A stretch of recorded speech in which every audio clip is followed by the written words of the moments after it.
More and more grocery stores are stocking gluten-free products. Good news for people with food sensitivities or celiac disease, but a lot of people may want to look more into this and see what it's all about. Why are others cutting it from their diets, and who should also think about doing that?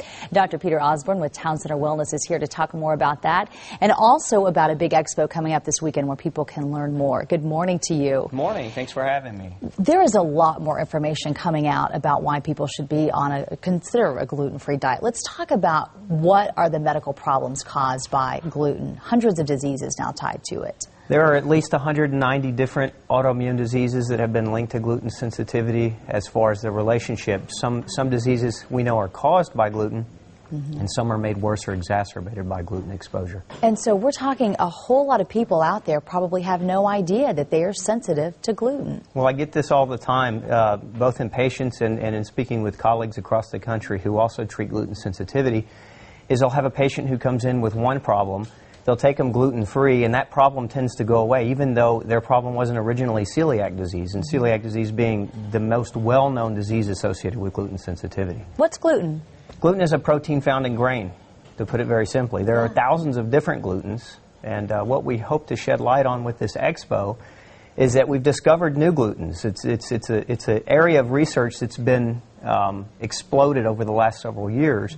And so we now know that there are more than just one gluten. There are actually thousands of different glutens, and many of these glutens are causing damage to people despite the original recommendation, which for celiac patients is to avoid certain grains, wheat, barley, and rye. Now we're seeing there are other glutens that are causing damage, and so part of this expo is to shed light on some of that new research. I think something else interesting about your expo is it's not just for public, it's also to help educate doctors, because anybody who hasn't been to medical school perhaps recently, they just don't know about this. I interview doctors all the time who really don't understand or believe that gluten is a cause of some of these medical problems. So are you hoping to sort of lift that thought and show them that it could really be? Absolutely. We actually have created, I'm the founder of Gluten Free Society, which is an online web-based forum for education of patients and doctors.